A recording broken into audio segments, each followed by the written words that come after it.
चिमण्यांची ही वास्तविक कहाणी ऐकून तुम्हीही थक्क व्हाल. एका चिमण्याचा पंख्यामध्ये अडकून मृत्यू होतो, तर त्याच्या पिल्लांचं पुढे काय होतं हे जाणून घेण्यासाठी व्हिडिओ पूर्ण पहा. गोष्ट आवडली तर लाईक करा आणि चॅनलला सबस्क्राईब करा.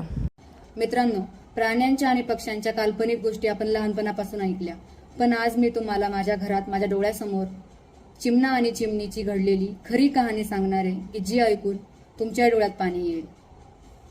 उन्हाळ्याचे दिवस होते. चिमणा आणि चिमणी आमच्या घरामध्ये त्यांचं घरटं बांधायला सुरुवात केली होती आणि थोड्याच दिवसात ते घरटं पूर्णही झालं. दोघांनी मिळून ते घरटं बांधलं आणि काही दिवसातच चिमणीने त्या घरट्यामध्ये अंडीही दिली. आणि चिमणा रोज चारा आणायला जात होता. चिमणी घरट्यात बसून असायची. काही दिवसानंतर चिमणा कंटाळला एकटाच जाऊन. त्याला वाटत होतं चिमणीनेही आपल्यासोबत यावं, म्हणून तो चिमणीला फोर्स करायला लागला. आम्ही पाहत होतो. तो बाहेर जायचा आणि 2 ते 3 मीटरच्या अंतरावरून रिटर्न यायचा आणि चिमणीसोबत चिवचिव चिवचिव काहीतरी करायचा. आम्ही समजून घेतलं की तो तिला बोलत होता की तूही माझ्यासोबत चल, पण ती चिमणी काही हल्ली नाही. तो कंटाळून जायचा. तो एकटाच खायला घेऊन यायचा. असं बरेच दिवस चाललं होतं आणि आम्ही हे रोजच पाहत होतो. आम्हाला वाटलं की चिमणी खूपच आळशी आहे, अजिबातच जात नाहीये. पण नंतर विचार केला, कदाचित तिला भीती असेल की अंडी आपण पण गेलो तर आपली अंडी कोणीतरी घेऊन जाईल किंवा जे नको व्हायला ते होईल, म्हणून कदाचित ती ते घरटं सोडत नव्हती. आणि काही दिवसातच पिल्लांचाही आवाज ऐकायला यायला लागला. ते चिमणा चिमणी त्यांची वाटच पाहत होते. ते खूप खुश होते. चिमण्याने चिमणीला घेऊन जायचं पण सोडून दिलं होतं. दिवसभर त्याचं काम चालू, चिमणीसाठी पण आण आणि पिल्लांसाठी आण. आता तर चिमण्याची धावपळ खूप जास्त वाढली होती आणि आम्हाला ते चिमण्याचं वाईटही वाटायला लागलं होतं की एकटाच पळतोय. आम्हीही धान्य ठेवत होतो, पण चिमणा बाहेरून काहीतरी आणत होता त्यांना.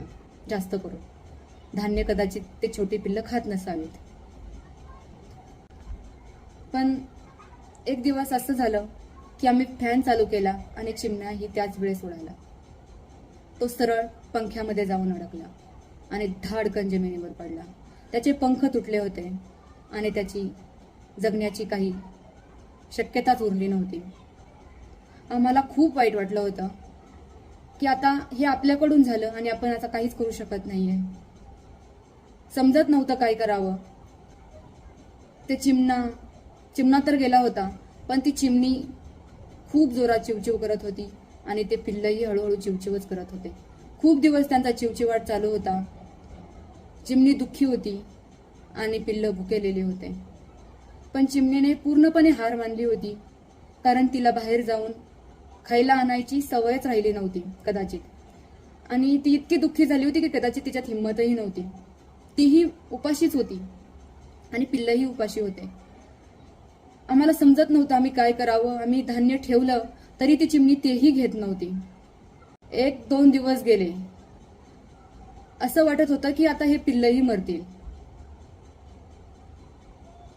पण अचानक काय झालं माहित नाही. अचानक 6-7 चिमण्या घरात आल्या. अचानक एकदम सोबतच, आणि त्या भरपूर चारा घेऊन आल्या. आणि हे त्या जवळजवळ 1 ते 2 आठवडे करत होत्या.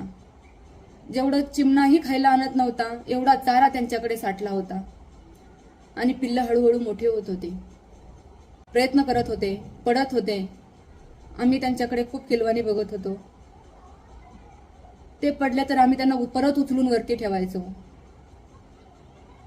माझा भाऊ तर त्यांचा कोचच बनला होता.